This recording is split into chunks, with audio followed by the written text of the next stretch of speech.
بسم الله الرحمن الرحيم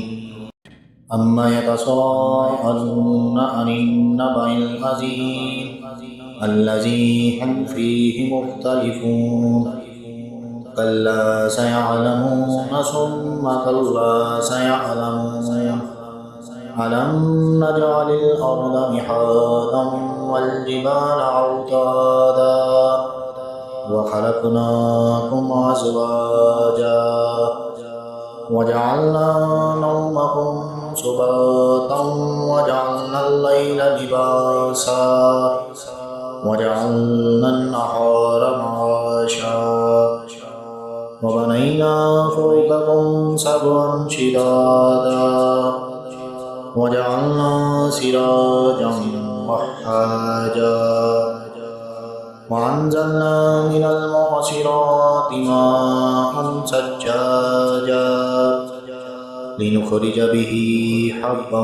ونباتا وجنات ألفافا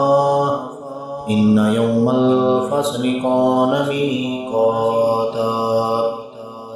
يوم ينفخ في الصور فتأتون أفواجا وفتحت السماء فكانت أبوابا وسيرت الجبال فكانت سرابا إن جهنم كانت مرصادا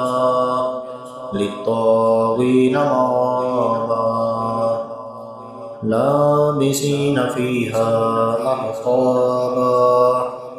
لا يذوقون فيها بردا ولا شرابا إلا حميما وغساقا جزاء وفاقا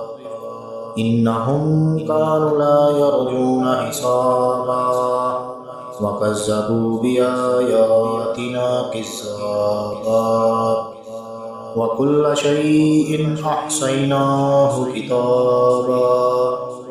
فذوقوا فلن نزيدكم إلا عذابا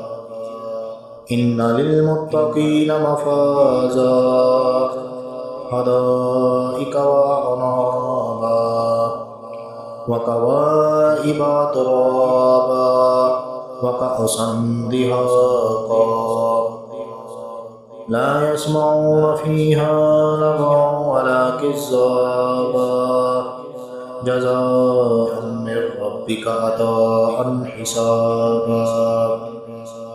رب السماوات والأرض وما بينهما الرحمن لا يملكون منه خطابا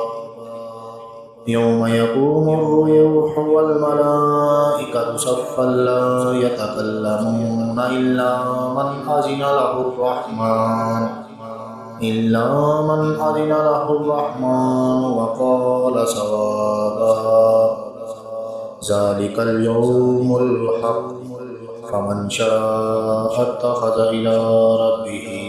مآبا إنا أنذرناكم عذابا قريبا